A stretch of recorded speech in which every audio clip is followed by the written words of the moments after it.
We are live now, sir. A very good evening to all distinguished colleagues. I'm Dr. Samir Muchala, heading the Medical Affairs at Zydus Healthcare Limited. At the outset, I'm sure you and your loved ones are safe and healthy during these current trying times. It gives us immense pleasure to invite each one of you today to our live panel discussion on dexamethasone in recovery of critically ill COVID patients. We are currently reeling under the COVID-19 pandemic. We are having globally close to 5.15 crore patients of COVID-19 with around 12.75 lakh deaths across 218 countries as per the WHO website. As far as India is concerned, 12.75 confirmed cases of death are there. Sorry, 1.28 lakh confirmed cases. These sorry figures are as recent as today morning as per the Indian website and the WHO. Many promising therapies have been coming up. They may be newer in terms of remdesivir, tocilizumab, or older, maybe hydroxychloroquine, azithromycin, and they are being involving in the management of COVID-19. There has been renewed interest in the use of corticosteroids in the management of critically ill COVID-19 patients. As of July 24, 2020, 55 studies of corticosteroids for the treatment of COVID-19 are featuring on the clinicaltrials.gov website. The UK-based recovery study results were a major breakthrough in this regard, which emphasized the use of dexamethasone, lowering the 28-day mortality amongst those who received invasive mechanical ventilation or oxygen alone at randomization. To enlighten us more today, we have an expert panel with us today.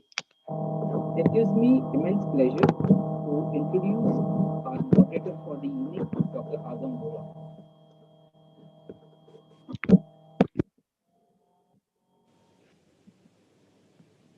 Agam is associate honorary and in charge of the Samir, department. Dr. Samir, there is some challenge in your voice.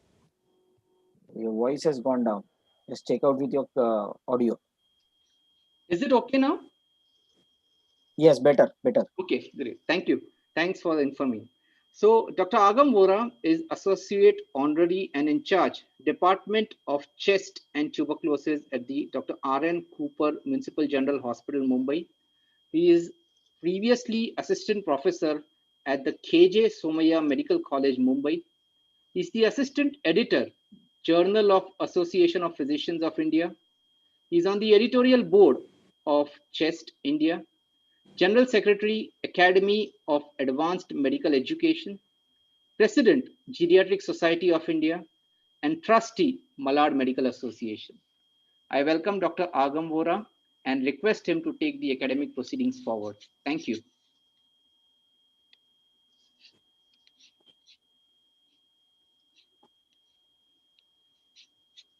Dr. Agam, I think you're on mute. Good. Yeah, I check. Good evening, everybody. Thank you, Samir, for those nice words of introduction. Small correction in the introduction. I am again the ex in charge of Department of Cooper Hospital. I left it about 6-8 months earlier, and I am immediate past president. My tenure for president for Geriatric Society of India is over a couple of months ago. But still, thank you very much for those nice words. And as I am here, I'm going to be a host today, and we are meeting today to discuss about role of steroids in the management of COVID. I must thank Samir for those nice words. I knew Samir's father, Dr. Muchala, very well. To tell you truth, I went to take his blessings when I started my practice at Malad, suburb where he used to work. And I've seen Samir as a young boy doing his graduation. And then he did his post-graduation in his surgery. After that, he practiced surgery for a couple of years at the hospital where I work, that is Suchok Hospital, before he decided to change gears and enter corporate world. I feel very proud when I see him manage medical affairs. So he's currently the head medical affairs with Zydus group of companies. Thanks, Samir. Zydus again is a very, very close to my heart as a corporate house. My association with Zydus is for more than 2 decades. I've had pleasure of meeting Shri Pankaj Bhai Patel, the non-executive director of Zydus. I have met Sharvil Bhai on a couple of occasions, their CMD and the executive director. I know Shri Anil Matai, CEO, managing director. Mr. Kamath is here, who's the vice president and BU head. I know Jainil, Samir, and the entire team of Zydus who have worked very hard to give us this platform to talk about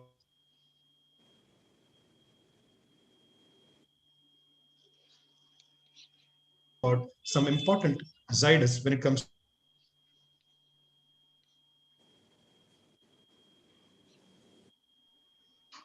तेरा connectivity का challenge है आगम.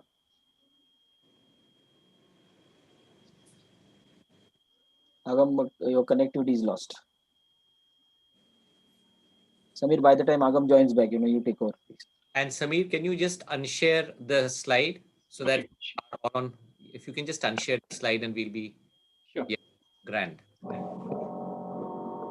Yeah. So Samir, take over till the time Agam joins back. So, you want me to introduce the panelists? No, you are not audible, Samir. You are not audible again. Am I audible now? Yes.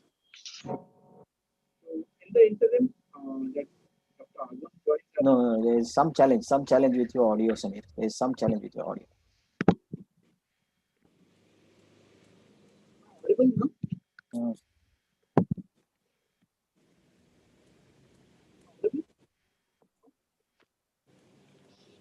You are not audible. Can you use your earphones or something like that? That would be better. If at all you have any earphones or headphones. Just have to grab some. In case still I'm not audible. Yes, now it is okay. You need to really go close to your laptop, I believe. Yeah. Sure. Go close to your laptop. Yeah. So in the interim, that Dr. Agam is joining, I'll just introduce the panelists in the interest of time.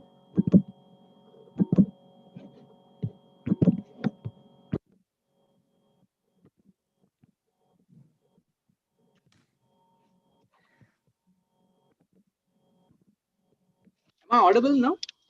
Yeah. Okay. Good one. Yeah. Thank you. So it gives me pleasure to introduce our panelist, Dr. Deepak Talwar. He's Director and Chair, Metro Center for Respiratory Diseases, Noida, India. He's an extensive experience of 40 years. He has established the Metro Center for Respiratory Diseases in the year 1999, which is the advanced respiratory setup in India. He is Faculty Academy for Infection Management, Fellow American College of Chest Physicians, Fellow Indian Academy of Allergy and Immunology, Fellow Indian Sleep Disorders Association.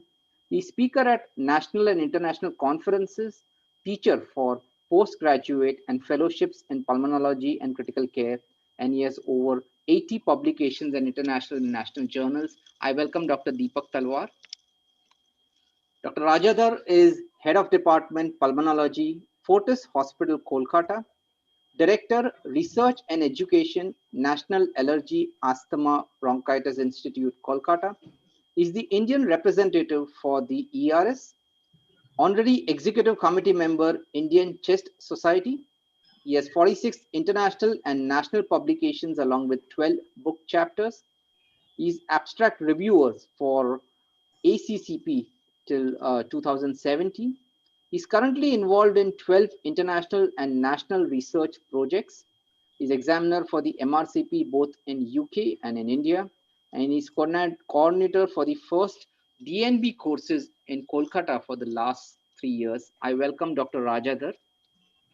Dr. Rajesh Venkat is senior consultant and head of pulmonary medicine department at Rajagiri Hospital, Kochi. His areas of interest include intensive respiratory care, allergy, immunology, and vaccination in respiratory diseases. He is the recipient of the Young Pulmonologist Award of the Academy of Pulmonary and Critical Care Medicine in 2013. He has teaching experience for more than 15 years. He is a reputed faculty in various international and national academic forums. He's delivered more than 50 guest lectures at international and national meetings in pulmonology and critical care. He has 50 publications in reputed journals, and he's the core organizer of conferences and CMEs in pulmonology, exemplified by NAPCon 2019 in Cochin. I welcome Dr. Rajesh Venkat. Dr. Mangesh Tivaskar is a consultant physician and diabetologist at the Shilpa Medical Research Center, Mumbai. He's a gold medalist in MD medicine, biochemistry, pathology, microbiology, and pharmacology during his MBBS tenure. He's Honorary General Secretary, National API, ICP, PRF. He's on the editorial board of JAPI, Medicine Update, IJD. He's a governing body West Zone representative for ACP India chapter, guest editor for Insulite Journal, World Journal of Anemia. He's delivered more than 1,000 lectures at national and international conferences and has multiple chapters, publications, poster presentations, write-ups in textbooks, peer-reviewed journals, and international platforms. I welcome Dr. Mangesh Tivaskar. Dr. Professor Ketan K. Mehta. He is consultant at Asian Heart Institute, Suchak Hospital, Namaha Hospital, and Lifeline Medicare Hospital. He's convener NatCon 2017, Vice President IMA Maharashtra State Chapter, Treasurer IMA, Organizing Secretary MasterCon 2015, Honorary Treasurer ISC, Honorary Joint Secretary ICP, Honorary Joint Secretary NSphere, Trust Board Member MMA, Honorary Treasurer HSI, President MMA, Organizing Secretary Diamond Apicon 2005, Expert Panel Member MPOC, and Editorial Board Member of Journal of Medical Nutrition. I welcome all the panelists and hand over the proceedings to Dr. Arnold. Thank you. Thanks, Samir. Sorry, there was some technical hitch and I could not introduce Deepak and Raja. And actually, it makes me feel better. Whenever I introduce them, I feel jealous. We will not accept that reason. No, I really feel jealous, no doubt about it. Mangesh has won more gold medals than gold that I could gather in my 20 years of practice, 6 gold medals, imagine. Deepak and Rajada's talks are so famous talks, everybody would want to listen to them. Their view to any study, their views out of the box thinking probably, makes every chest physician glued to their chair when they are talking. Rajesh organizing skills I've seen when he organized fantastic NAPCON there at Kochi. Mangesh and Ketan are, my right and left hand. We are a package kind together, my soulmates, as I say. Thanks, everybody. Thank you, Samir, for, giving me the chance to interact with all of them. And we are going to be talking about steroids and role of, dexamethasone mainly in the management of COVID. As we were thinking, as I was just thinking about it, we've tried various drugs. We tried antibiotics, we tried antihelminths, we tried multivitamins, minerals, trace elements, we tried older antivirals, we tried anti-malarials, newer antivirals, and imagine what worked. Our old friend steroids. Steroids have been our friends for decades. It helped us in obstructive airway disease management, when it comes to interstitial lung disease management, all allergic reactions, etc. And now most useful drug in COVID as well. We learned that steroid could be useful in acute stages as well to take care of high-grade fever, the myalgias, the toxicities, etc. that may be there with the disease. And in later stages when there is hyperimmune phase and cytokine storms. It also helps us to manage post-COVID complications like fibrosis. Somehow, as a chest physicians, we've always preferred shorter acting steroids. We've always preferred probably, prednisolone, methylprednisolone, for that matter, even deflazacort over dexamethasone. But when it came to COVID, probably dexamethasone is one sure drug which came out to help our COVID patients. So that is going to be the gist of discussion today. And to begin with, I'll ask first question to Dr. Deepak Talwar. Deepak, how come steroids are useful in COVID? We believe that steroids suppresses immunity. It actually predisposes you to getting infections. But here we say that steroids are the mainstay of treatment. Will you please explain this? Unmute. You need to unmute, sir. You need to unmute. Agam, you have already given a very broad spectrum of COVID-19, where all you have already given the insights as to steroids may work or should work. You have already started right from the beginning. But my understanding as far as COVID-19 is concerned and steroids it started pretty early, I think even before the recovery trial came in June. That was primarily because those patients who get admitted with severe community-acquired pneumonia, irrespective of etiology, you do give steroids to them. We have already the data which has been conflicting over past couple of years, but by and large, we know that it decreases the progression of the disease. It decreases the need for mechanical ventilation. It decreases the time on mechanical ventilation, as well as stay in the hospital and the ICU. So those are the endpoints which are there in the severe cap. So any COVID-19 pneumonia which gets into the hospital has got severe pneumonia that actually, fits into that diagnosis of severe community-acquired pneumonia. Of course, we initially always were talking about bacterial pneumonias, but then the influenza and the swine flu stuck in, and then we did get the response even in those cases where the pneumonia was primarily caused by influenza virus. And now it is the coronavirus. So I don't think so that as far as this particular part is concerned, where it is hypoxic, patient is already into ARDS, patient is already into septic shock, or there is a shock there, then there is already steroids role is very clear. But I think the other things which came later on was the cytokine storm, which required steroids for suppressing this immune dysregulation, which is happening in COVID-19.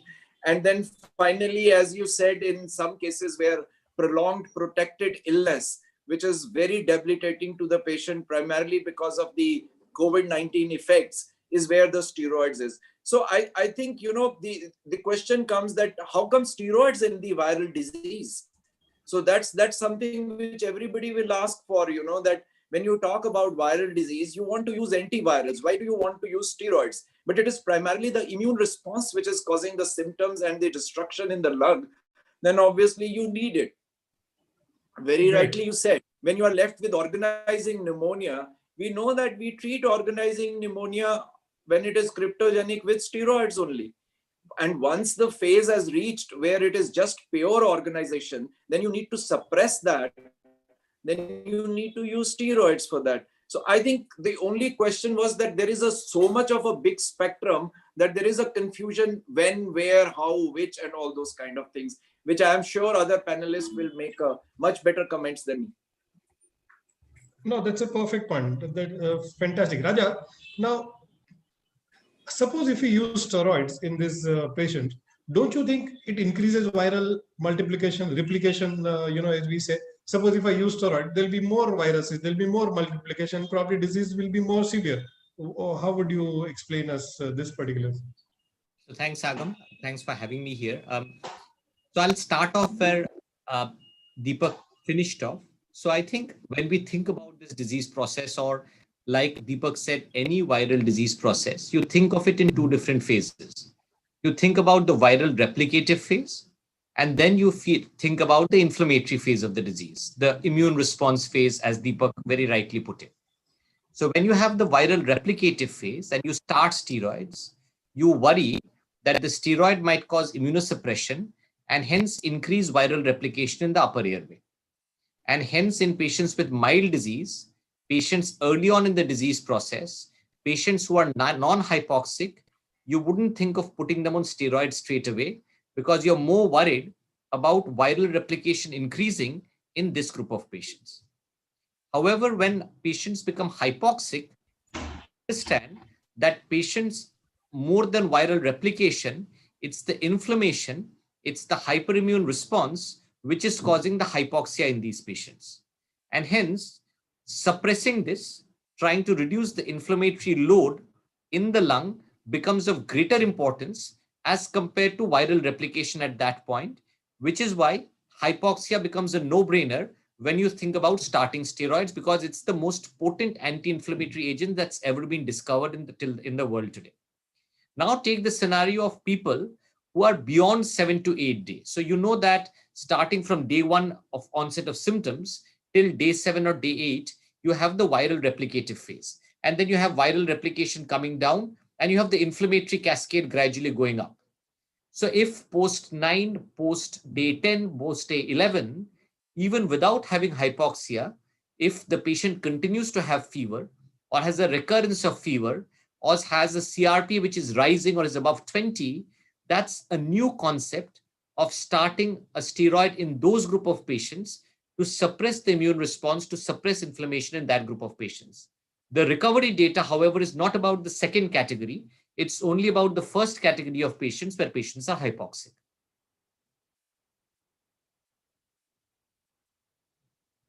Agam, you're on mute. You need to be unmute, Agam.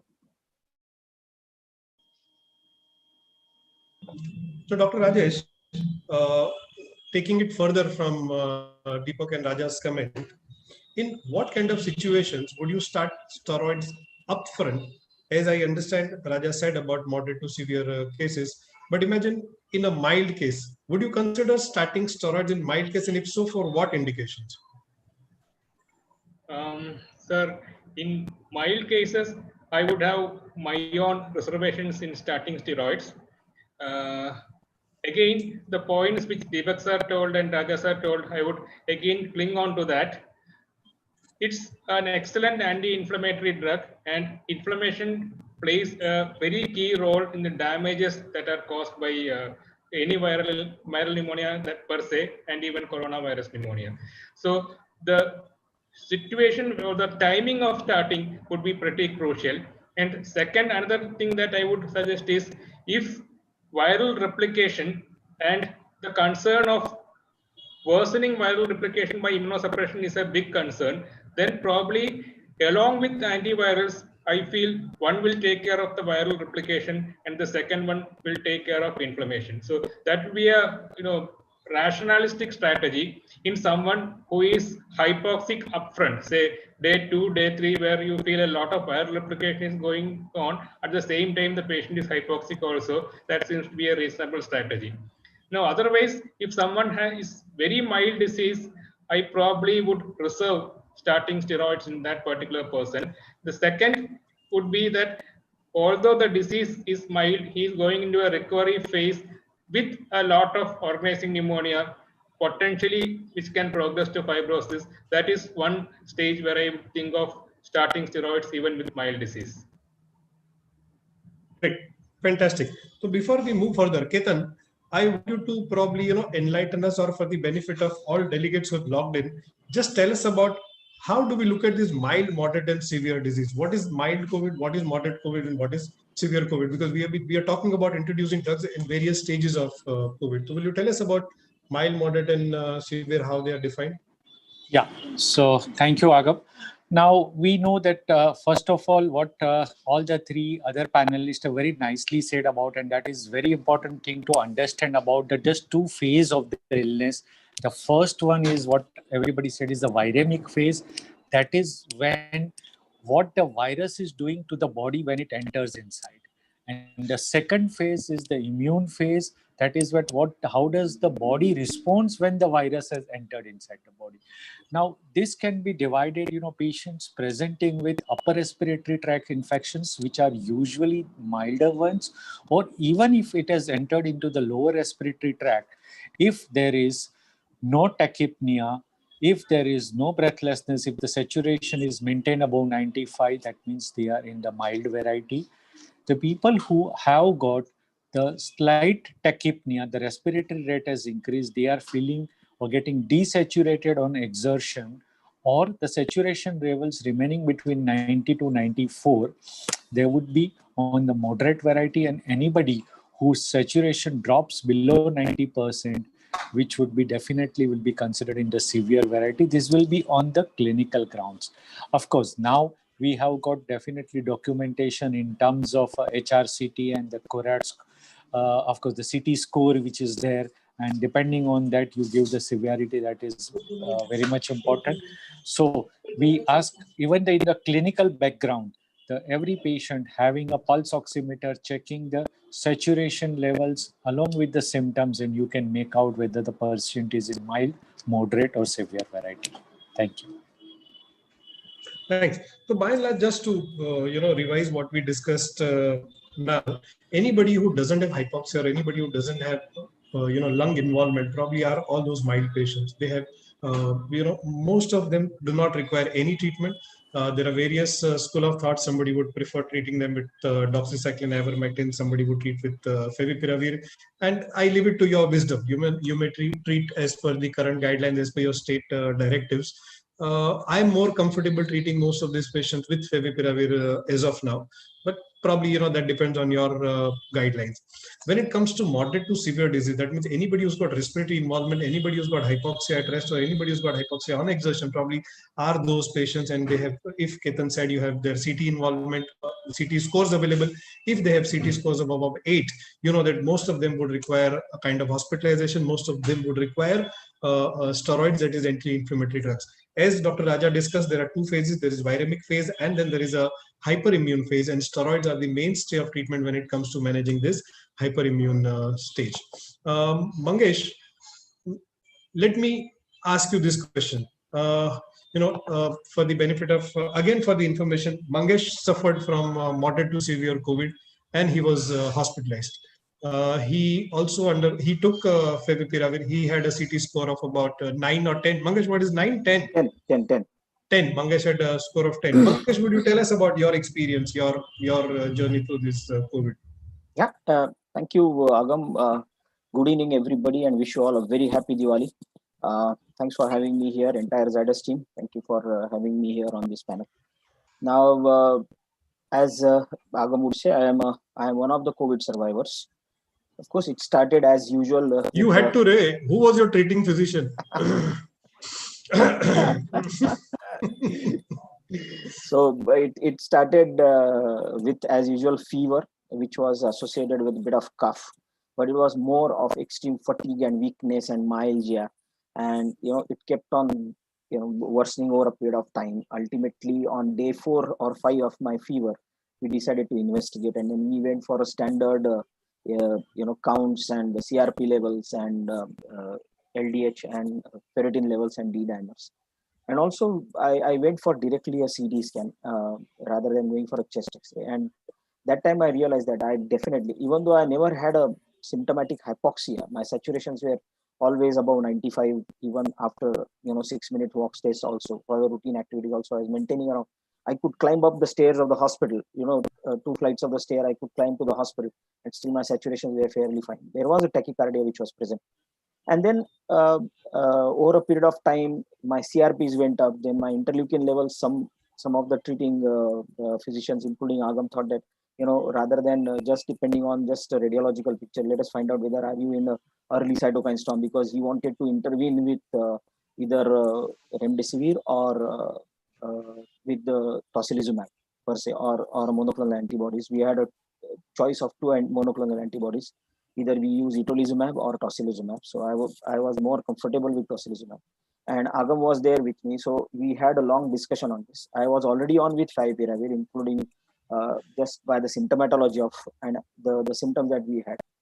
And then my saturation, in fact, on day 6 went down a little bit. And then Agam took a decision that no, this is the time where whether we should go ahead with tocilizumab. And then I received 2 shots of tocilizumab, and remdesivir we did not start. Primarily, I stayed on with favipiravir because it was already day 8, and I was fairly remaining stable. So it was more of an inflammation which needed to be taken up rather than a viral issue, as Raja very beautifully elaborated in his talk. So I thought that, okay, fair enough, let us go ahead. And so hence I received a couple of shots of tocilizumab, and then that's how and I responded beautifully well, to be very honest. My heart rate, which was around 140, while in fact my infusion was on, probably 200 milligrams of toci was over, and my heart rate straightway came down to around 80, 90.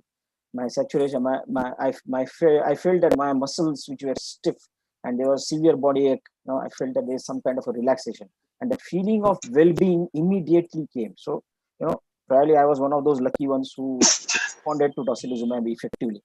And then the funniest thing happened little later on, which was really a tricky part of the story, and where Agam and our joint decision came into the picture. On day 3rd of receiving tocilizumab, my routine laboratory investigations were sent, and my counts, the WBC count, which was hovering around say 10,000 to 11,000, went straightway to 26,000, with polymorphonucleosides appearing, There were a couple of toxic granular leukocytes which are seen. There was a shift to left. So the pathologist was really concerned, and he called my wife saying that, do you want to kill this fellow? Shift him to a higher centers. But symptomatically, clinically, I was absolutely stable, not hypoxic, not developing any challenge. I was very, very confident and I'm doing well. So then I and Agam again discussed about this, and Agam told me that it is better that we continue. We just watch. This could be simply a steroid plus tocilizumab effect. So immunosuppression, dual immunosuppression might be playing a role here. Just be watchful. So we continued. I was already on with piperacillin tazobactam combination. We continued that throughout, and incidentally, I stabilized on day 11. I got discharged. I came home. Probably day 12, day 14, I repeated my counts, and it came down back to 11,000. And over a period of time, I recovered fairly fine. So that's what the whole story was.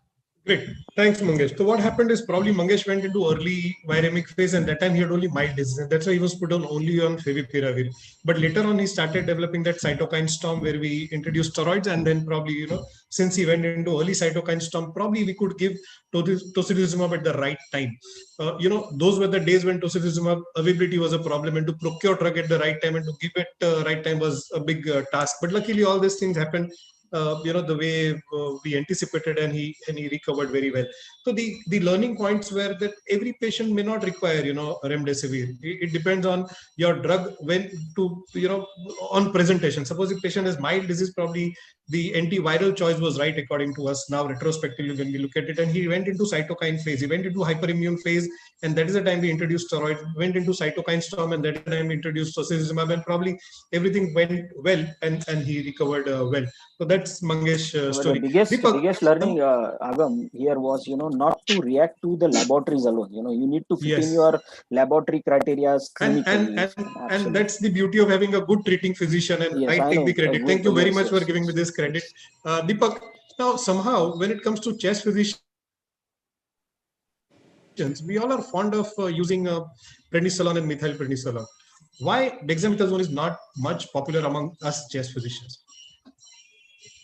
I think the question is the other way around. Why dexamethasone was used in the dexamethasone trial? Why did they use methylprednisolone, which was much simpler to use? But I think the answer is in the WHO list, they had the dexamethasone availability across the world.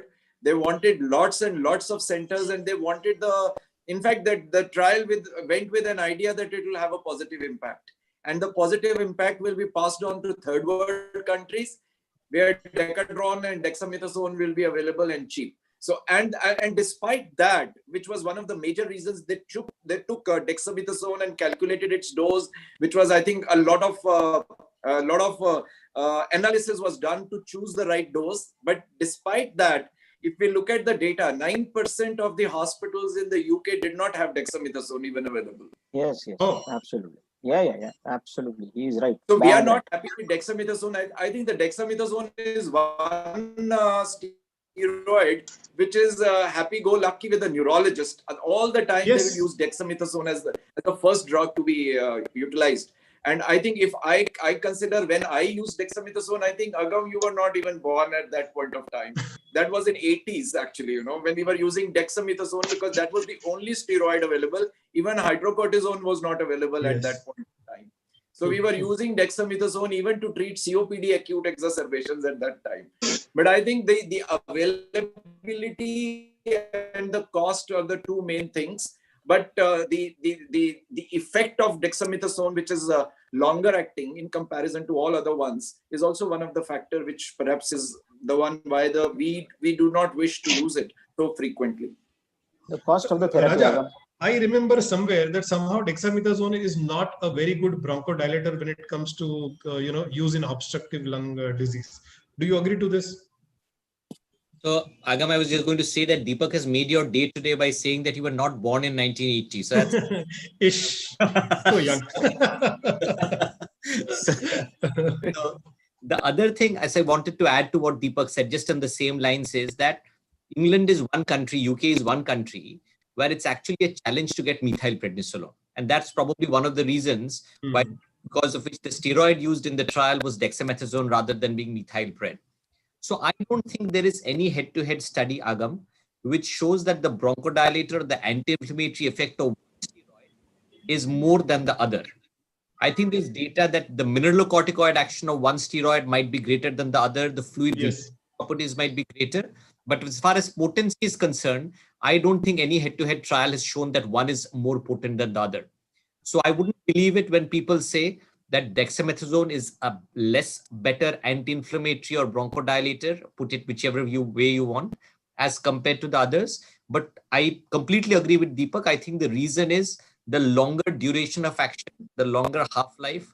All of these factors have actually meant that dexamethasone is a drug more for the neurologists, and drugs like prednisolone and methylpred are more drugs for pulmonologists.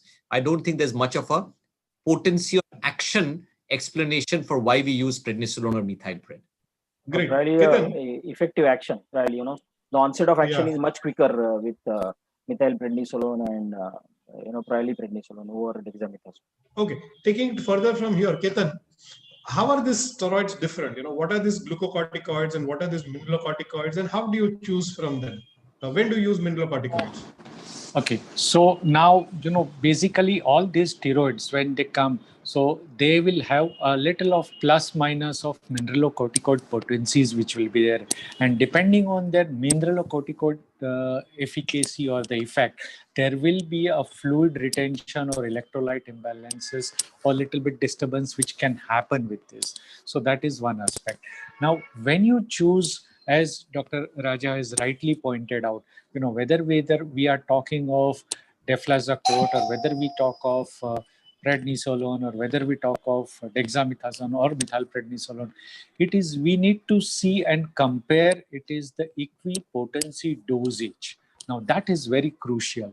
You can't compare, say for example, 5 milligram of dexamethasone cannot be compared with 5 milligram of omnacotil or prednisolone. So that is what a very crucial thing. So when you talk of, say for example, dexamethasone, which would be around 0.75 milligram, which is equivalent to 5 milligram of prednisolone, which is equivalent to 4 milligram of methylprednisolone, which is equivalent to 6 milligram of deflazacort.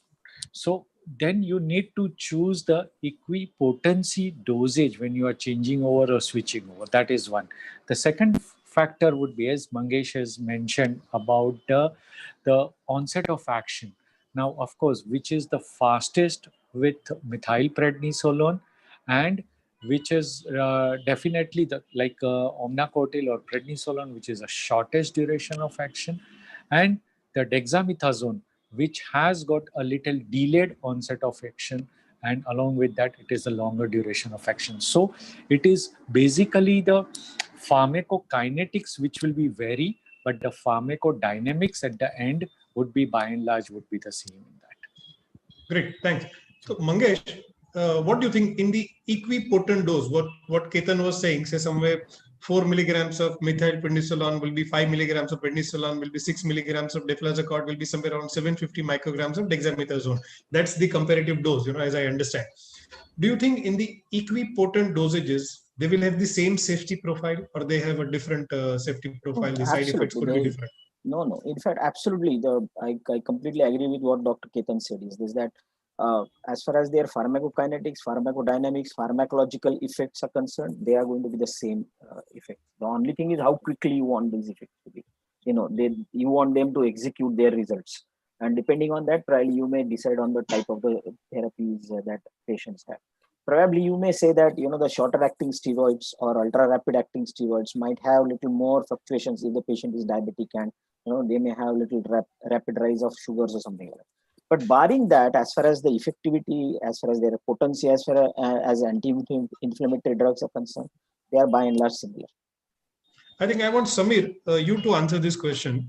When it comes to their mineralocorticoid activities, as I read somewhere, dexamethasone has the least mineralocorticoid activity when it comes to its comparison with prednisolone and methylprednisolone. In fact, I'm told, I read that probably you will not see much of edema fate, you will not see much of electrolyte disturbances when it comes to the dexamethasone usage in equipotent dosages as we're talking. Your comments. Samir? Yeah. So there is hardly any mineralocorticoid effect when it comes to dexamethasone. That much I can tell you. That is one of the factors where it is different from the other corticosteroids. No, but I think, Agam, that may not be completely true as far as when it comes to the dosages, I believe. Yeah. Okay. As a drug, yeah, but if you really compare the duration, because it's not only the dose dependent, it's duration dependent as well, right? So it's not just the dose dependent action; it's a duration dependent action. So mineralocorticoid action of dexamethasone starts little delayed in comparison to the other. That is the only difference. Okay. Get your point. Dr. One Rajesh, second. in moderate to severe disease, when you start this drugs, these steroids, what is the usual duration? For how many days would you continue steroids? Of course, it would depend on response to treatment, but what's the average duration? Most of this literature talks about 7 to 10 days. Your views on it? Sir, if I could be really evidence-based as per the recovery trial, if I'm not mistaken, they continued it to a maximum of 10 days. If the patient improved in between, if the hospital discharge was prior to 10 days, they stopped it at that point. There was no tapering. So probably I don't think there is a need to taper steroids when it is given in this very short period, because it is too short for it to cause any adrenal suppression or something like that. Having said that, I would have one caveat of usage of steroids in ARDS from way back the 2006 ARDS net trial and the 2007 Meduri trial. Here actually methylprednisolone was used, and the ARDS net trial used it in late ARDS after around 7 to 14 days, and then they found out that the mortality rate was high. They ascribed it to two facts. One was that it was started late, and secondly, it was abruptly stopped rather than a more gradual tapering. Whereas the 2007 Meduri trial, what it did was actually introduce it before the first weekend of ARDS onset, and use it for a very prolonged period of up to around 4 weeks. And then they found out that the Meduri trial was positive for steroids and the ARDS net trial was negative. Now, whether we can extrapolate those things regarding the abrupt stoppage of steroids in COVID, I don't think we have adequate evidence as of now, but just as a point to ponder. But otherwise, as of now, I think we can abruptly stop it as soon as the patient is not hypoxic or something like that, or if the patient is being planned for discharge, maximum duration of around 10 days. Great. Dr. Deepak, your views to it? Would you also agree to giving it for 7 to 10 days and stop it without tapering, right? So 7 to 10 days is a good time where you don't need to actually taper it off. You can just switch it off. That's not an issue. The issue is, I think what Rajesh has very rightly pointed out, in certain patients, it has been seen that, you extend the period of steroids beyond this stipulated period of 10 days. And it was there in some patients, even in the recovery trial. So the issue is, what were those patients in which it is likely to be recommended to increase the duration of giving the steroids? And obviously the answer is those patients who have gone into organization phase of pneumonia, where they are hypoxic, and you expect the organizing pneumonia to improve and perhaps also to decrease the amount of fibrosis which is going to end up in these patients. So I think the end point in those patients who have got severe COVID and have got a lot of lung damage with organizing pneumonia, there is definitely a process where you can actually justify to use the steroids beyond the 10 days in those situations. However, as you said in the beginning itself, if you are using it for this kind of constitutional symptoms like fever and the other, I don't think so even 7 days is required. Then it is just basically to stamp the CRP. As I think Raja said, this is a new school of thought, although I am not much into that school of thought at all. But yes, once in a while, you are really seeing a patient who's troubled by it and he is mild COVID. He doesn't have anything but this severe constitutional symptoms with CRP. And we obviously think that perhaps he might go into a cytokine storm also. And that is whether it will prevent or not, I do not say that. I do not even accept that. But yes, we use it. But in such cases, you don't even need 7 days. In fact, if you look at the recovery trial data, I do not know exact percentage, but a lot of patients took it for only 2 days actually. So in fact, the 2 days was the minimum period in the recovery trial to be in the trial. So even there were people who stopped at 2 days. So I think it is very much dependent on a patient, and making a one blanket rule for every patient of moderate to severe COVID as far as the duration of steroid is concerned, is just not right, because the disease will manifest in different manner, and the decision has to be taken at that point of time that you need to give it, and then why you need to give it, so that at least you know what will be your end point. I think the problem is we do not know the end point. If the hypoxia is the end point, these patients I have seen even 3 months down the line with severe myopathies and still on steroids, thinking that steroids might help even at that point of time. So over to you, Raja. We saw your hand. Yes, Dr. Raja. So I just to go along with what Deepak said, sort of to continue that, the first point is, I think a majority of patients, and when we are talking majority, 80% of patients with severe COVID should not have the steroid for more than 10 days. I think that's a message that we have to give across from this podium, right? So it's not that every patient has to have a reducing course, or a majority of patients have to have a reducing course. It's a small minority of patients who have a reducing course. And again, going along with what Deepak said and Rajesh said before that, you have to select the patients with organizing pneumonia, and not just the organizing pneumonia, it's patients with organizing pneumonia or hypoxic, needing oxygen or desaturating on walking, who might need a slower wean of oxygen. And you have to select these patients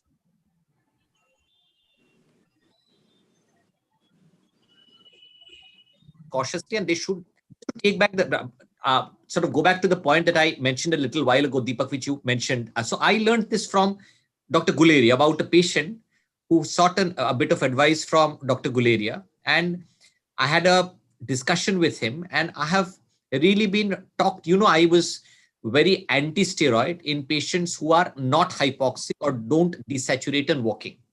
So I thought his rationale, the way he explained it, and then going back to the literature, is that the indication of steroids should be for a patient who has a recurrence of fever, and the fever is high grade, and it should be day 8 or after the first onset of symptoms.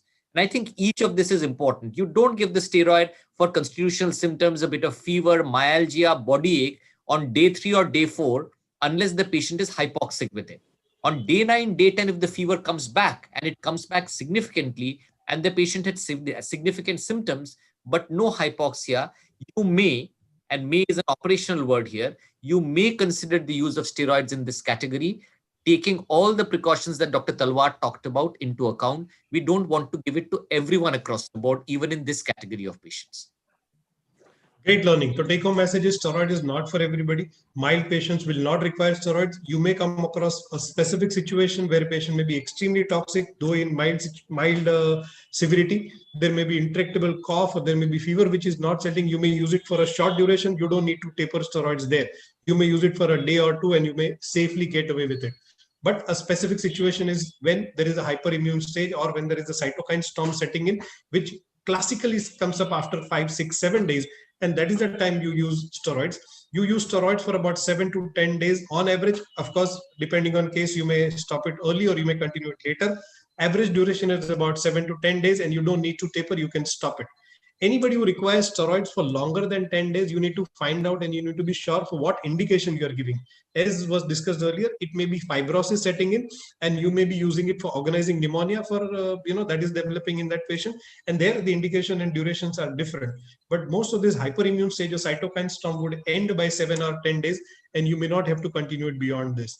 Are we on the same page? Anybody having any differences? Yes.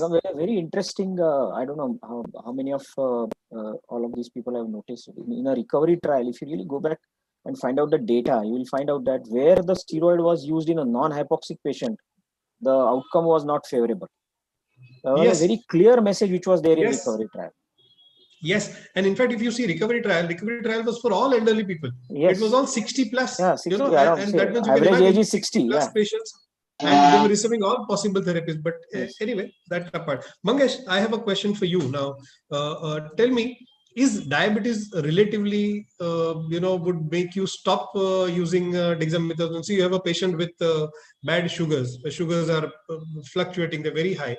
Would you consider giving steroids if they require, or you would be headbent on not giving them steroids? No. In fact, absolutely. I'll again go back to what Dr. Raja said, that clinically you need to be very sure about your steroid uses, and as even Dr. Deepak said, that if it is fitting into a clinical scenario, in material of whether you are diabetic or not, the steroids are definitely indicated. And we have all the other armamentariums to, manage diabetes effectively. So I don't feel so diabetes becomes a contraindication for use of steroids. If it is Great. indicated, That's it has a to be given. perfect take-home message for delegates. Please don't consider fluctuated sugar as contraindication to use steroid, because you're using steroids in cytokine storm. If you don't use it, you may lose those patients.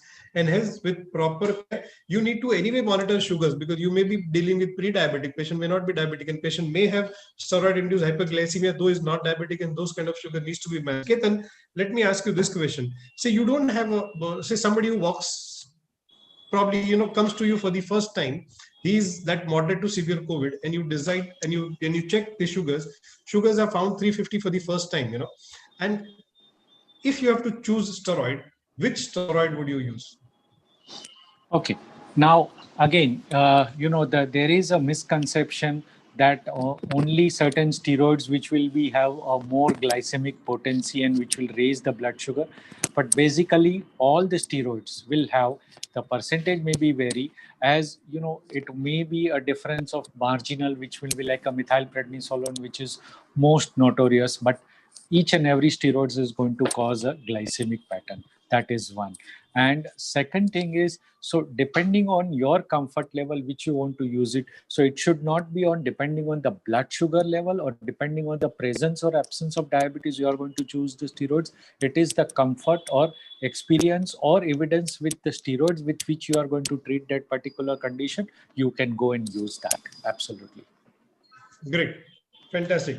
Dr. Rajesh, now, we are told, Deepak and Raja has very clearly told us that we need to start steroids only when there is hyperimmune stage facing, setting in.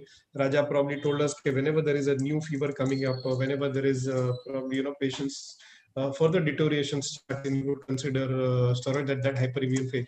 Clinically, how to judge when is patient going into hyperimmune stage? Do we monitor those inflammatory markers daily? Do we do it on alternate days? How do you probably judge this cytokine state setting in? Difficult, sir, but then I am a reasonable fan of monitoring the inflammatory markers in a patient who is clinically and gas exchange wise unstable. If someone is, say, having a respiratory rate of 16 or 18, saturation of 98% on room air, continuing to do that in the second week of therapy, I probably won't go ahead with the maybe daily or alternate day inflammatory marker monitoring. But someone who is hypoxic into the second week, I'm a fan of monitoring it at least on alternate days, if not daily. And the serial trend rather than the absolute value would probably decide on what I would choose for treatment. And just one word about the previous discussion on steroids in hyperglycemic states. Again, if we see the previous studies of Anne and all those people in septic shock using steroids, continuous infusion of steroids over 24 hours was associated with much less fluctuations in glycemic control rather than intermittent bolus doses. So I think probably that is one thing that we can consider in someone who is having a bad or fluctuating glycemic state. But as a whole, if someone is sick and someone is having a significant hypoxia, at least alternate day monitoring of inflammatory markers and seeing the trend would be a nice go, I feel. Okay. Raja, your views on it. How will you judge patient entering into hyperimmune phase or cytokine storms? So, Agam, I'll tell you practically as to what I do. I think that I'll sort of take a tangential view of the question. So, if you have a patient between day 7 to day 14, day 8 to day 14, who becomes hypoxic, in my mind, it has to be one of 4 different factors. And there are many more, but I think the 4 ones are actually common. So number 1, I think, is the cytokine storm. Number 2 is a secondary infection. Number 3 is thromboembolic disease. And number 4 is COVID myocarditis and heart failure. Maybe in that particular order. There are other problems. So you can develop pneumothoraces and pneumomediastinum and surgical emphysema, etc., which might cause you to desaturate. But I think those 4 are common. So in lines with what Rajesh said, if I have someone who is becoming hypoxic, I would consider one of these 4 factors, and I would do that clinically. and I would do it biochemically. When I say biochemically, there are factors like a D-dimer doubling or an NT-proBNP being in the thousands or a CRP or a procal going up significantly. All of these factors, all of these markers will tell me which of these four ones is actually the one which is causing the patient to become hypoxic. Now, suppose the patient isn't hypoxic. What do you do? There, I go along with what Rajesh said. If your third day, so in a patient who is relatively stable, I wouldn't do the markers beyond every third day. I think that's probably the greatest frequency I would do it for an inpatient in the hospital. And if the CRP, for instance, is doubling, if the patient has a ferritin or an LDH, which I have repeated, which is doubled itself in a period of 72 hours, even without the patient becoming unwell, I would go with what Mangesh said a little while ago about his own case. So just an isolated jump in count or an isolated jump in CRP mandates that you watch the patient closely, but you don't change management. However, if this marries with the clinical symptoms, you would obviously jump in and give whatever clinical treatment, whatever medications, etc. The TOSI you described, the steroid, the remdesivir, etc. that you described, all need to be considered and added in if the symptoms and the biochemistry match each other. Absolutely. I completely agree to what Dr. Rajesh says. One of the easiest way, rather than depending on the laboratory parameters, you need to match them clinically. That will be the best thing to do. But Dr. Deepak, tell me, now many a times this clinical and lab things do not match. I mean, you have a patient who's on day 4, day 5 doing well, and we have a very good pathologist. So Ketan has a habit of asking for IL-6 and LDH and CRP every alternate day, and she sends those reports with one yellow rose every time. When he asks for those reports, and you see CRP is going up, you see LDH going up. Patient is doing extremely fine. There is no fever. There are no new infiltrates. What do you do then in that case? Do you pay attention to that lab person, or you look at the patient, or you consider them? Yes. This is the real good question which you have come up with, and I think Raja has already started the answer with it. And I will just carry on forward. Most of the times, Raja, you are carrying it forward. I am going to carry it forward. We were all told actually, that you have to do it every day, every alternate day till the patient is discharged. And, initially when the pandemic came, we were just following whatever were the guidelines thrown on us. So we were doing it. And this is what we saw. Patient is doing well and one parameter goes skyrocketing high, and you start panicking that this patient should get tocilizumab now because only one single parameter is there. I think what is the most important thing is you have to see all inflammatory markers together. If one serum ferritin is going to be 600, 700 and others are fine, then there's nothing to do about it. Actually, you just sit quietly. So in fact, I think ordering the test is a very important aspect that you should be looking clinically more important.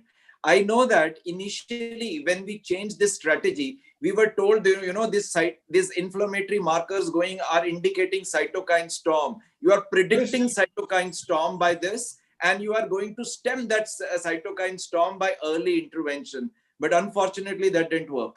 Neither the inflammatory markers all went in one way, like Raja said, and they never married with the symptoms which Raja talked about actually. So that is why there was a lot of confusion. So I would personally, I go by the clinical findings of the patient. If he is doing fine, I am okay with it.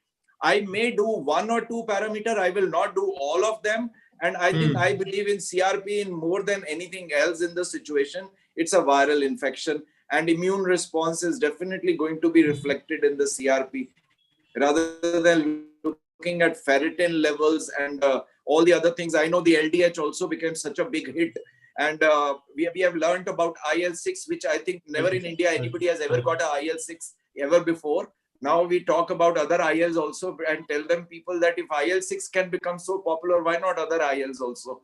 So I think this is what I think Raja has said and what Dr. Mangesh has already cited the example, that one parameter of the blood biochemistry actually jitters the whole vote completely. And then there will be people working on the reflexes that this has come very badly. I think when it is indicated, it should be done. as Raja has said, at day 7 and day 8, when the patient has symptoms which are persisting, worsening, or new symptoms which are arising, that's the time where you need to do them. And then also you need to interpret along with everything. So it is not necessarily it will be every time cytokine storm. I think Raja has brilliantly brought out all other things which needs to be considered than simple cytokine storm in such situations. That's my answer. Great. I completely agree. In fact, what I have started doing is I've started for asking for this test only after 5 days. If patient is not doing clinically fine, I don't ask for this test on alternate days. But yes, Ketan, you are making a point. Yeah. So no, we are not going to talk about that pathologist. We will not. No. So obviously please. that you ask her to give me yellow rose and not the red rose. So I'm not going to discuss that. You specifically change the color of the rose now. Now, what our point is, Dr. Deepak has very nicely said, and that is so much true when we talk about CRP. And if the CRP has been in a declining trend in the follow-up, I don't see any reason why that subject should be asked for a ferritin or LDH for that matter. CRP would definitely giving you a fair idea if there is a declining trend, and even if there has been a mismatch between the CRP and ferritin or LDH, you will still go with the CRP. That is one. And second point, as rightly said, we are first of all a clinician. We should not forget that, and we should treat the patient and not treat the reports. So that's a very crucial message. We should give it over here, and all the clinicians should the take problem that message. confusion starts because most of the labs give that package. So every patient gets tempted to do those packages, Are pura kara lete. And when they come out with these funny reports and then chew our brains out and we know nothing how to go about it. We have more than 60 questions on my panel, and I have. While you're looking at the questions, can I say something quickly? So, yes, please. A message from our side. I think the audience knows this anyway, but just to emphasize, when you do an IL-6 or when you do a CRP or when you do a D-dimer, it does not actually mean that you're identifying one particular cause of a flare-up on day 7 to day 14. So your D-dimer is also going to go up when you have a cytokine storm. Your CRP is also going to go up when you have a cytokine storm. It's also going to go up when you have a secondary infection. So there's a lot of overlap between these biomarkers, and the biomarkers helps more in prognostication and the natural course of the disease rather than identifying that this is what is wrong with the patient. You have to do that on with the biochemistry. Raja, in the continuation, before I take up these questions, let me use this opportunity to solve all my queries, the doubts that I have in mind. What kind of complications you started seeing now post-COVID? I'm seriously thinking that we have overused steroid, we've overused all these biologics, and we are seeing more and more of. I'm seeing reactivation tuberculosis now. I'm seeing that. Mangesh, we had that cavitating pneumonia. You remember fungal pneumonia? It was a fungal pneumonia. Proven fungal pneumonia like that. And probably embolisms we are seeing. I saw 2 or 3 embolisms in last 1 week. What do you think? What kind of complications are on the way? So let me start off with the infective complications first, Agam. So I think the infective complications are more due to the medications that we are giving rather than the COVID disease process itself. I think when we started off, all the repurposed drugs that we use in COVID, we were using them a bit too late on the day.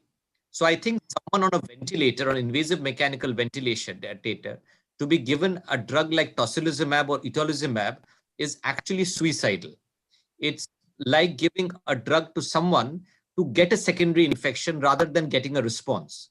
I think you need to probably give this drug far before the patient ends up on a ventilator to have a good effect. So your fungal infection, your TB, your atypical mycobacteria, your secondary Klebsiella infections, etc., are more related to the steroids we tend to give to these patients. So I have seen a lot of my colleagues given methylpredate 125 milligram twice a day to these patients, or giving the tocilizumab to these patients rather than being related to the COVID process. Disease itself, yes. The other things that you talked about, so going home and getting a pulmonary embolus done, going home and getting a myocardial infarction, for instance, going home and then coming back with a secondary infection are all things that we are seeing. Something else that we have seen at least in 4 or 5 different patients over the course of the last 3 months, it's patients coming back with a pneumothorax, especially the severe patients.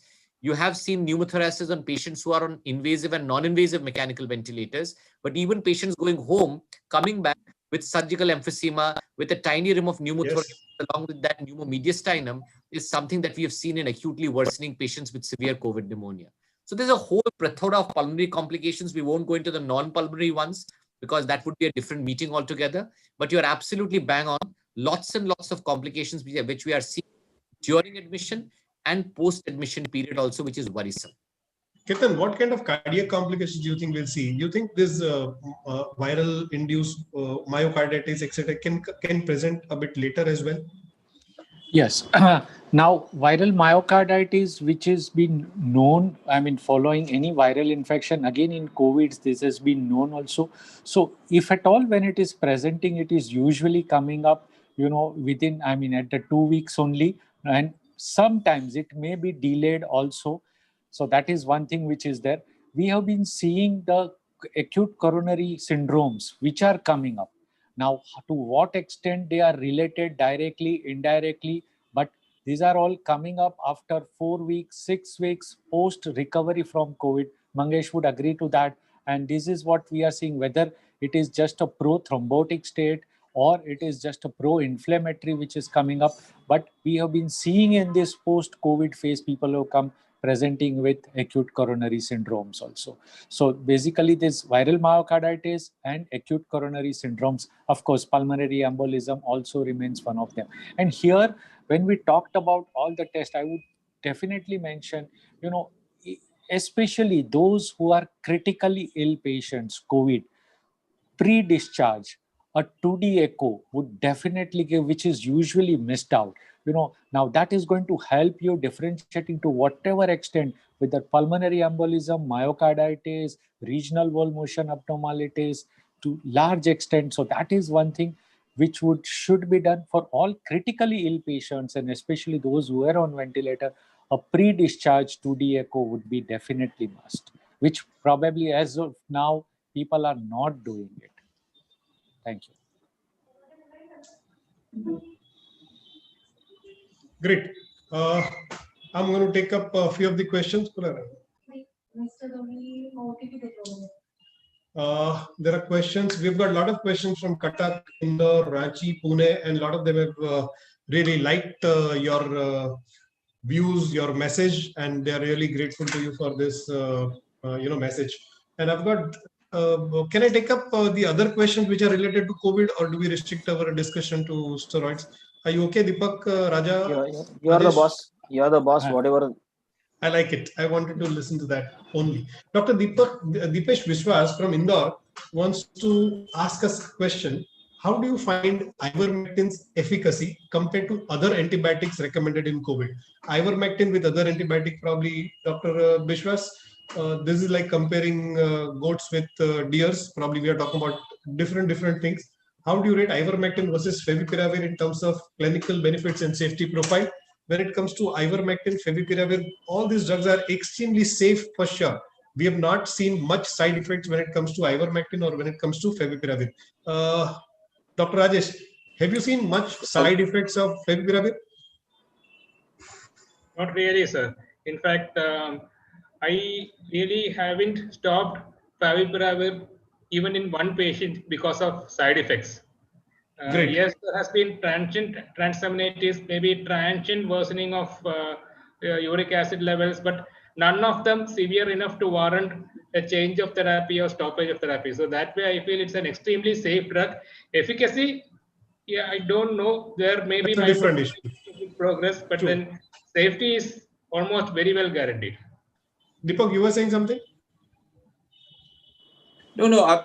I see. I think there's a lot of talk and a confusion which goes around between antibiotics, antivirals, and immunostimulatory drugs. So ivermectin and hydroxychloroquine is a separate group altogether. I don't think so. We need to consider it as antibiotics or antivirals.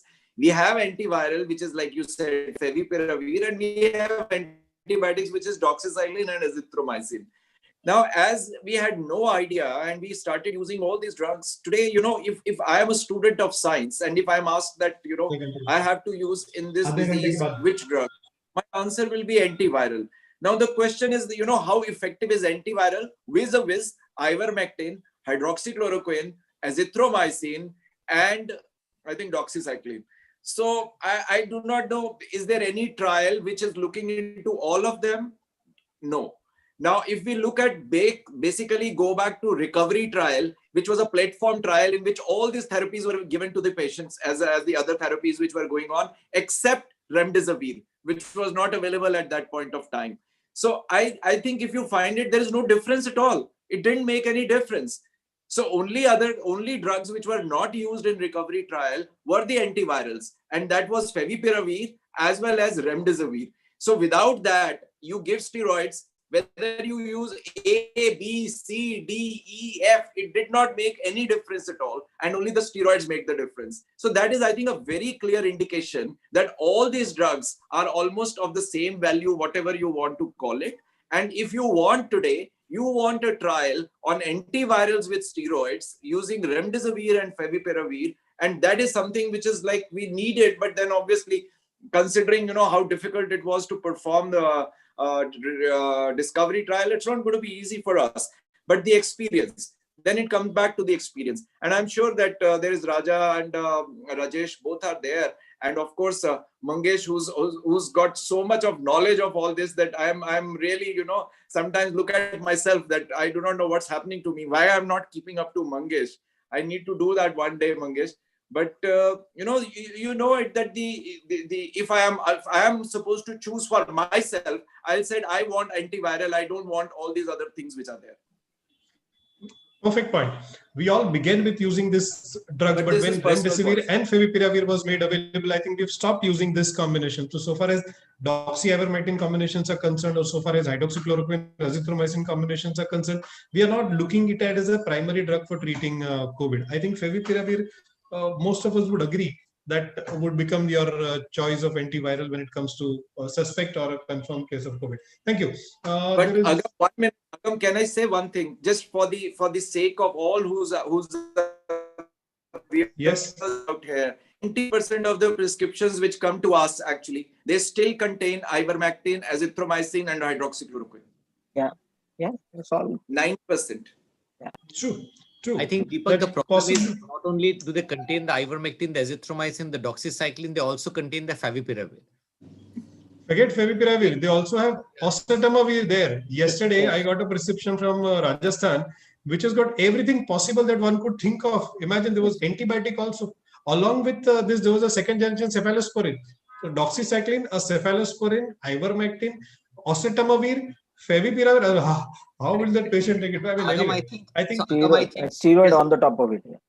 So Agam, I think the problem is that if you look at the West, people react to lack of evidence or weak evidence by not prescribing the drug.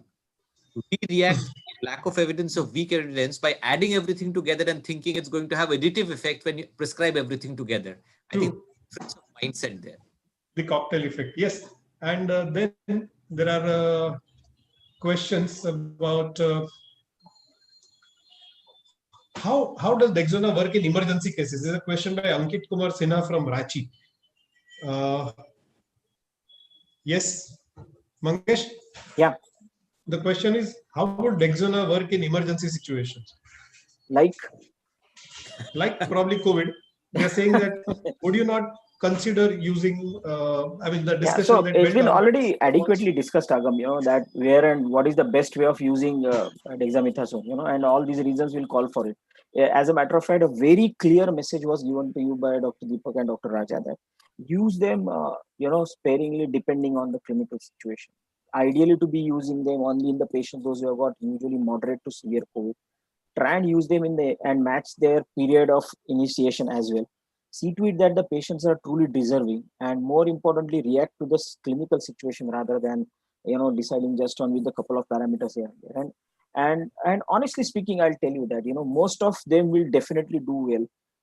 No point in using high dose of steroids if somebody is on ventilator or badly hypoxic or probably as Raja has already very beautifully pointed out. Even Deepak has told us somebody is on with already invasive ventilation, already on with no point in adding all those cocktails or keeping on continuing all these drugs and all that. So react to the situation. Right use of steroids is the correct way of using it rather than saying that it is emergency, non-emergency. Nothing is non-emergency, nothing is emergency. It's just like the way you react to the whole situation that becomes a deciding factor. तू तो spiritual हो गया रे एकदम. It's all in your minds. Nothing is Absolutely. emergency. Nothing is non-emergency. You Spirit part sound like तेरे Baba pass, Mangesh there.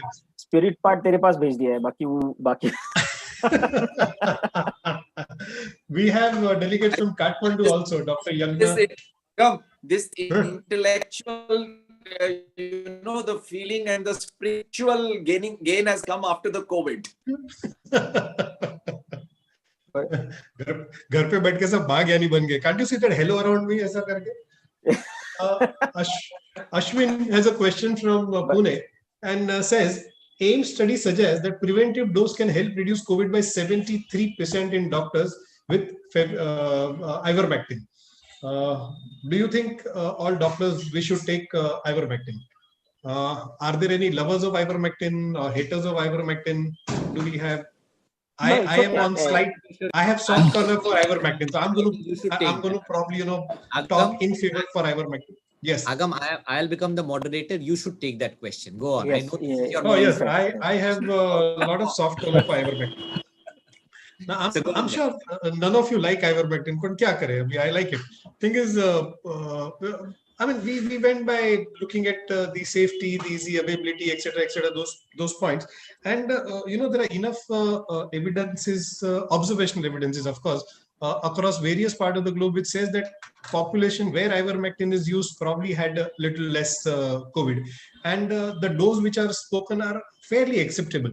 Makes me probably a little confident about ivermectin. I myself also take ivermectin. So whatever cocktail therapy I'm following, I wear mask regularly. I don't wear PP kits when I go for round. I wear good mask. I take steam inhalation after every round that I finish. I take ivermectin prophylaxis myself, and it seems to have worked. I have on average during the peak times have seen about 50 patients of COVID admitted at a couple of places, and today in Bombay COVID has gone down. Today I have about 6 patients across 3 hospitals COVID, and it has worked. So that is my experience with ivermectin. And when it comes to prophylaxis, we don't have many drugs. I think I would probably give my opinion in favor for ivermectin. Your views, Raja? So I don't think you have any drugs rather than many drugs actually in my book. So I don't think you have any drugs. I don't think there's data about prophylaxis for any drug. I think as healthcare workers, you need to take a decision as to whether taking a drug makes you feel comfortable or not. And if it makes you feel comfortable, if it makes you feel more secure, then you should take the safest drug. And the safest drug in my book is ivermectin. I think it's safer than the combination of hydroxychloroquine or azithromycin or hydroxychloroquine taken by itself. Perfect politician जैसा जवाब देता है. हाँ भी नहीं, ना भी नहीं, एकदम balanced. Agam is absolutely right. In fact, the best way of probably prevention is to follow the basic ethics of the disease. Respect that masking, respect that stimulation and preventive policies. Probably, and yes, as Raja has rightly pointed out, that there is definitely a safe drug which is available, which can be definitely tried on and keeps you mentally up at least. Whether it works or not doesn't make any difference. But being a healthcare provider, you need a mental boost that you need to have that some feeling. That, spiritual belief therapy and power of subconscious mind. Too much. Yes. Again. So Agam, can I ask a quick question to Deepak? Deepak, yes, if you go by the UP advisory, how compulsory is it? Is it compulsion to prescribe ivermectin now, or is it not a compulsion? So initially when it came, about 2.5 months ago, so it became a little troublesome to us because it was known to everybody that ivermectin has to be given. So we started at that point of time. But I think over a period of time, they also lost the interest in this entire issue. And people also stopped even asking about ivermectin. So that's how we never got into this ivermectin business. I know Agam is very happy about using it. In fact, I was thinking today that maybe from tomorrow I should start ivermectin prophylaxis again if he's so convinced. But my only hesitancy is that the AIMS study is not a foolproof study which is quoting on ivermectin. The group of people who got it, they were also actually using a lot of protective gear. Yeah, no, I get your point. There is another point by Dr. Ramanpreet Singh from Chandigarh. She's also talking about the same thing, that there are different guidelines about ivermectin, which one to follow, and what's your experience of using ivermectin. I think house here is probably divided. But not many of us are convinced, not me, I mean, I'm convinced, but not many here are convinced about use of ivermectin as Why? It's prophylaxis. almost everybody is convinced about it. It's not that we are not convinced. It's more important is that how you want to use it and where you want to use it. Yes. So in fact, Raja, we were looking at 4 groups for prophylaxis. I was looking at somebody who has a who has a COVID positive case in the family and the family members.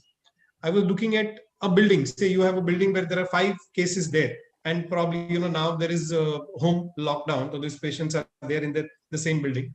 I was looking at healthcare workers, and probably I was looking at some high risk population. Say we all know that obese people suffer the most, people with underlying COPD suffer the most, and I was looking at ivermectin prophylaxis probably for this patient, and uh, we we a lot of us believe that hydroxychloroquine may be a good drug for prophylaxis, but it has its own safety issues. When it comes to ivermectin, probably safety issues are absolutely not a concern.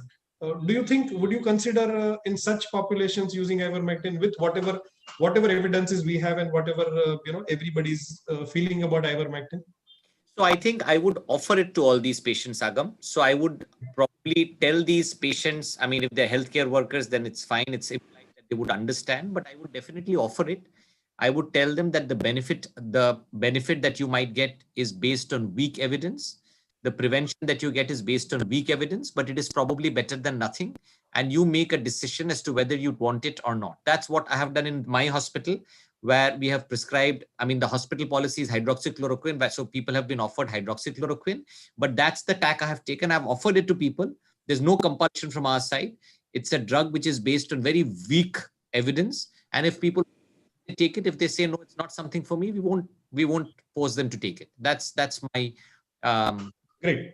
Reiterating the Rajesh, fact, what do you do for your yes? Reiterating the fact that they should not be complacent and should be losing the basic COVID ethics that has to be, unless and until they stick to the basic COVID ethics. There is no point in taking all this prophylaxis. They need to stick to the COVID ethics properly.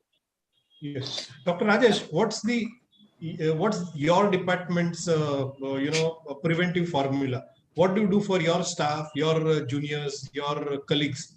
What do you tell them to take it? Sir, no pharmacoprophylaxis, only personal protective equipments. That's probably some degree of personal bias on that, but unfortunately I have a personal bias that's not too convincing towards hydroxychloroquine as well as ivermectin. So very strict personal protective equipments, that's it. No pharmacoprophylaxis. No pharmacoprophylaxis. Dr. Deepak, any special advice for your staff, your colleagues, your juniors? So Agam, we started with this same what Raja said, the hospital had hydroxychloroquine rule that everybody can take it. We'll provide free of cost. And it was not even available at that point of time. But one of the residents developed very severe hepatitis and one of the senior residents developed supraventricular tachycardias. And then I said that you decide who wants, who doesn't want it. But sooner in the month of June, and we said that stop your prophylaxis, it's not required. And then the question came because of the UP government rule coming as ivermectin. We told them that this is the rule. You want to use it, you use it. But nobody in the department is using ivermectin. Now they are saying that there is no point in taking any prophylaxis at all, neither hydroxychloroquine nor ivermectin. Mangesh believes in Gayatri Mantra. He says there is only one prophylaxis, that is Gayatri Mantra. You chant Gayatri Mantra 3 times a day. So jokes aside, Agam, do you not find it intriguing that when we are talking about treating the patient, we are saying that the antiviral should be the first line in treating patients with mild disease? I don't understand why the antiviral trials for prophylaxis, I know there's about 7 enlisted on there, but none of them seem to be coming with any results at all for prophylaxis. Absolutely. I will completely agree to you, Raja, that these are the trials which are not yielding any results at all. So the basic thing I didn't get you. Come again. What did you say? The antivirals for prophylaxis, right? So favipiravir trial, there's 7 listed for favipiravir. If you go onto the EMA website, you would find there are 7 trials which are listed for favipiravir in chemoprophylaxis and post-exposure. True, true. So my question is, why is it not yielding any results? Why are we not getting to see what these studies are showing? We are almost at the tail end. The second surge is going on in various countries. So here the base, another question from, yes, Ketan? Yeah, so basic over here is what we need to offer to all our patients is treat our patients by SMS. Sanitization, mask, and social distancing, which will form the key and cornerstone of the treatment for COVID-19. Great. Robin Musky from Dharan. Hey, where is this Dharan? DHARAN, Dharan karke place, Mangesh. Sir says, I'm the additional professor of internal medicine and endocrinologist. Oh, Dharan is in Nepal. Okay. So they said from Nepal. And the queries are, can we use favipiravir as prophylaxis? Raja, what he was saying. Is it rational to use empirical antibiotics in COVID? How frequently do you do blood sugar in patients receiving steroids with or without diabetes? What is the treatment of relapse and recurrent? Baapre, bahut lamba questions hai. One after the other question. Can we use favipiravir as prophylaxis? No, sir. As of now, we have no evidences, and probably favipiravir as prophylaxis is not recommended. And how long will you take prophylaxis? What dosages you will take it as prophylaxis? And if you are on prophylaxis and if you develop disease, how these diseases would work, I mean, how these drugs would work, we do not know. So at this stage, we will not give you our opinion in favor for taking favipiravir as prophylaxis. Is it rational to use empirical antibiotics in COVID-19? No, sir, it is not rational, because unlike what was our earlier experience, like when swine flu came, most of this patient had bacterial infection. Most of this patient has streptococcal infection. A lot of this patient developed pneumonia. When it comes to COVID-19, somehow COVID-19 does not lead to secondary infection unless you get a hospital-acquired infection, unless you get a ventilator-associated issues, unless you use high dose of immunosuppression to begin with. But a secondary infection in COVID is practically not seen, and hence routine use of antibiotic is not required. How frequently you do blood sugar in non-diabetics? Probably you do once in a while in non-diabetic. If patient is diabetic, of course, depending on the sugar fluctuation, you may do 3 times a day, as Mangesh and Ketan does in hospital. It depends completely on the way you are managing their diabetes. Yes. So if suppose somebody is on with a continuous insulin infusion, you need to do it more frequently. If the patient is on with the round-the-clock insulin therapies, you may not do it so frequently. Great. And sir, as a last question, what is the treatment of relapse and recurrent COVID-19? Anybody? Deepak? I have not seen a relapse or a reinfection. In fact, what we have seen is a prolonged COVID-19 RT-PCR coming out to be positive. And that too in those patients who are immunosuppressed. We have seen in patients of lymphomas, patients who have been on chemotherapies, patients on rituximab. There somehow, we have seen even up to 45 days, they come up to RT-PCR positive. So I think in such patients, what happened is, we discharge them without getting the repeat test done after day 14. And then they come back after 1 week again, and they get admitted in the isolation. They get the test done again. It's still positive. So they again get into the issue of that reinfection thing. But I think what we are seeing at our level is just a prolonged RT-PCR positivity than a true reinfection. Great. Raja, did you see any reinfections? 3 patients. Same here. Yeah, so 3 patients with definite reinfection, in the way that the positive result was at least 3 months post. The patients went back with a negative RT-PCR of nasopharyngeal swab, came back with a positive one. Interestingly, in all these 3 patients, first episode was of a severe pneumonia, whereas the second episode was much milder than the first one. So none of these patients actually had a more severe version. It's always a toned down version of the disease, akin to what I think you get in influenza. So the H1N1, I think, what's similar to this in concept. So we've seen. I also had 3 cases. In fact, the third case, which recently got discharged, had severe pneumonia, severe respiratory involvement to begin with. This time also he came with severe lung involvement. There was a gap of 1.5 months in between, and there was a CT scan which showed new infiltrates which has come up with positive RT-PCR. So I mean that was the scene, and I had to treat the second patient. This patient with second course of remdesivir. Luckily, all 3 responded. So Agam, I think answer to the question that was asked, you don't treat the second infection any different to what you did with the first. So because we don't have any other drugs. We have only 2 drugs, and the guidelines are very clear about mild, moderate, and severe. So whether patient is into mild category, moderate, or severe category, your decision for treatment would remain the same.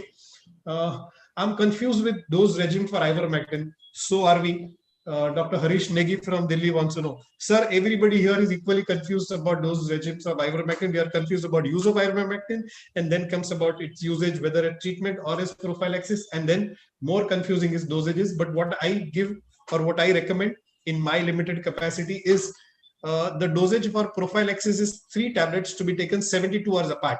You take 1 tablet now, 72 hours a second, 72 hours after that 1, and then once every month till you want to continue that prophylaxis. That's what I do it. Anybody, any difference of opinion? Ketan, Mangesh? See, there was only just one recommendation which had come in between, and there dosage recommended was especially for the HCWs were from day 0, day 7 and day 30, and then regularly continue on day 30. But of course, still as of now, there is no final consensus on the dosage and the duration of it. So there is one dose which is being used in Delhi is ivermectin 2 tablets every day of the particular day of the week. So every Sunday, 2 tablets, one morning, one evening, Sunday after Sunday, Sunday after Sunday. So is it 6 milligram or 12 milligram? 12 tablet? milligrams twice a day. 12 milligram twice a day. That is 24 milligrams weekly is what weekly. Yes, weekly. They recommend. Oh, Yeah. We have another question from Asti. Now, where is this Asti? ASHTI. Is it also in Nepal? Islands. No, it is Ashti, Agam. Ashti. It is Ashti in Ashti near, I would say, Tulzapur or Pandharpur or near Usmanabad. This is Ashti, not Ashti. Oh. Asti. This is Ashti. Ashti is near, Usmanabad, or I would say, yeah. So or we near have Dr. Ahmednagar, Vikas. close by. Okay, we have Dr. Vilas Sunavne from there. Selection of patient for whom you will start dexamethasone injectable versus oral. Yes, difficult question, Raja. So I don't think, again, there's anything to choose between IV and oral. And I know we keep saying that, and then we start giving the IV to patients who have more severe disease and the oral to patients who have sort of slightly less severe disease. I guess the difference is that if you have any GI problems, if you have gastric stasis, etc., you might get in someone who's severely unwell. You would want to play it safe and give 48 hours of IV to make sure that things have stabilized and then go on to oral. However, in a patient with good gastric absorption, there isn't a difference between giving it IV versus oral. Great. How would you probably change them from IV to oral? Say you have put somebody on Deepak, if you put somebody on 8 milligrams of dexamethasone, and now you have to change to oral. You're discharging this patient on day 5, day 6, and for another 3 or 4 days, you want to continue him on the same dexamethasone. How will you convert it to oral? So 4 milligram of dexamethasone is equal to 5 milligram of prednisolone. So I'll go by that rule actually. No, but would you not give oral dexamethasone which is available, or would you give? I can give. Dexona oral also you can give. I can give. No problem. But then again, it is our habit actually to convert it into prednisolone and then to able to taper it if you want to taper it. If you want to stop it, it is fine. But then it's just in the habit. Mangesh, what would be the equipotent dose from injectable to oral? Say somebody is on 8 milligrams a day of dexamethasone. What would be the oral dose when you convert? 10 milligrams of prednisolone. Simple as that. No, we are talking about dexamethasone. So 4 milligrams of dexamethasone, oral dexamethasone, same dose. Yeah, in fact, can I add? Basically, there is no difference when you convert from dexamethasone from parenteral to oral. So suppose if you want to give 8 milligram of, you are giving dexamethasone and you want to continue oral, it has to be again 8 milligram of oral dexamethasone. Yeah. That is the point. It's the same dose. Okay, great. We had 70 plus comments on from Cuttack, Sambalpur, Indore, Muradabad, Kathmandu, Pune, Siliguri, Chandigarh, few places from Nepal, Kolkata. Oh, we have TK Chakraborty from Kolkata, Srinagar,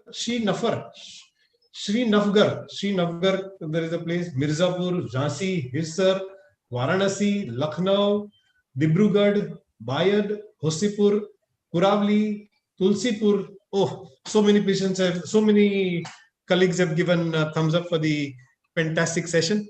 Steroid discussion is always interesting, and management of COVID is very hot topic. Though there are so many discussions, so many meetings going on COVID management. But when you get chance to listen to stalwarts like Raja, Deepak, Mangesh, Ketan, Rajesh, it's always pleasure. And I thank all of you for sparing your valuable time. Before I wind up, I would want everybody to give one take-home message. To begin with, Dr. Rajesh.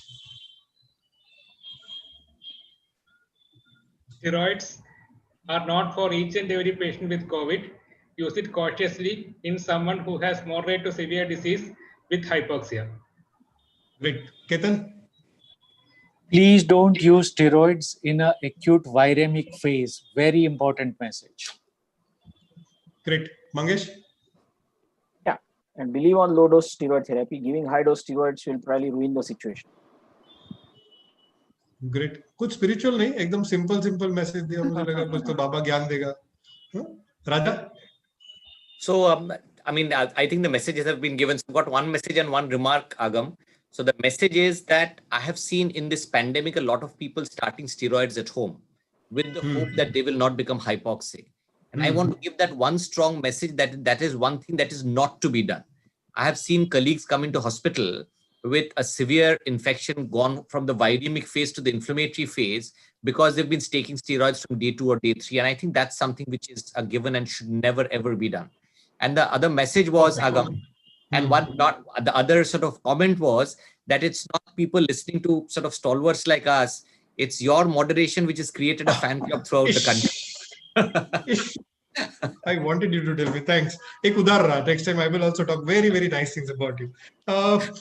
Still, what Raja said is absolutely perfect. But then all those patients who are on regular steroids, say you may have asthmatic who's on steroid, you may have patients of arthritis who may be on steroid, you may have other vasculitis and other indications are on steroid. Please do not discontinue that steroid for the fear of COVID. Even if they develop COVID, probably you need to continue those steroids and manage this, patients with specialized care. And probably now Dr. Deepak and Dr. Rajadhar are available for video consultation, and you can always get in touch with them and probably get best of the treatment. And final message from the senior most, since he told me I was not even born, that means he's my bada bhai. So I would now ask final question to bada bhai. That's Deepak, your take home message. So two things online with Raja. One, all these thumbs up and comments are coming to you actually from the every nook and corner of India, right? It is, and of course Nepal and many other countries. It's primarily because of you. It's not because of us. I did nothing. Me, Raja, and Rajesh, and everybody else. All of us are just party of it. But the main attraction and the star performer is Agam only, right? Oh. The last message from me is that prolonged use of steroids in cases of COVID, one should really ask themselves, what are they trying to achieve? Sure. Is that going to be achieved over a period of time? Then give a time to that factor as to how long you want to use it. Undiscriminate long-term use of steroid is causing havoc in post-COVID fibrosis patients who are coming with very severe myopathy on the wheelchairs, which is like because of just nobody stopped steroids after they were discharged and it was continuing. Great. Thank you very much. I thank everybody for sparing your valuable time. Special thanks to Deepak, special thanks to Raja, special thanks to Rajesh. Of course, Ketan and Mangesh are always there whenever we do these programs. Thanks Samir for being there and giving us the platform. I must thank the House of Zydus, Jainesh, Mr. Kamath for getting all of us together. And I must thank all of you who have logged in from the entire part of the country, outside country. I'm thankful. Your presence, your questions encourages us to do more and more programs. Thank you for being with us. Everybody, stay safe. Bye-bye. Wishing all a happy Diwali. Happy Diwali. Over to Samir for corporate thanks. Thank you, Dr. Agam Vora. I think we had great deliberations today with respect to the intricate role of corticosteroids, its place in therapy in COVID-19.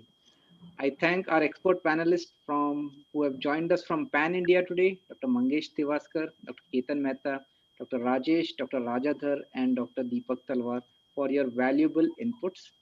My heartfelt thanks to Dr. Agam Vora for navigating the discussion in a way that the key messages were percolated to our esteemed audience. I am very happy to share that we had 1,843 Wow. kids who have joined us from all across India. And outside India. For joining this meeting and also for taking care of our COVID patients in this current scenario, a time that they require our support the most. Before we sign off, I wish to take this opportunity to wish each one of you not only a happy, but a safe and healthy Diwali. And let us all stay indoors, stay safe, stay healthy, and may God bless each one of us. Thank you very much. Thank you. Bye. Thank you. Bye-bye. Good night. Happy Diwali, Bye. everybody. Bye. Bye, Raja. Bye, Deepak. Bye. Bye, Agam. Raja. Bye, Ketan. Bye, Bye. Mr. Raja Kamath. मेरा Bye, message का Samir. Reply कर फटाफट Yeah. Bye. कर Bye. रहा हूँ कर रहा हूँ bye Bye. Thank you, sir. Thank you so much. Yeah. Bye. Yes Mister Kamath bye bye Yeah, thanks so much. It was excellent. Thanks I think the Jainesh whole बराबर तो discussion बतो went very well. First class. Jainesh. खुश है भाई live stop करो please. One second. Yeah. Yaniman. Live चालू होती है. Hello. Good evening. एक मिनट में फोन करता हूँ. Yeah, Doc Samir. I think went off well. It went off very well. Ivermectin was also discussed well in the right spirit. Can we stop Correct. Live streaming please. Sir ये live अभी चालू है.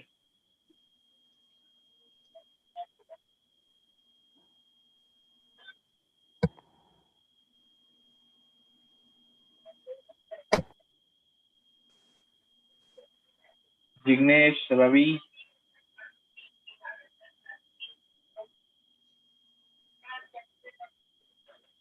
So, we shall end. Please end the live streaming.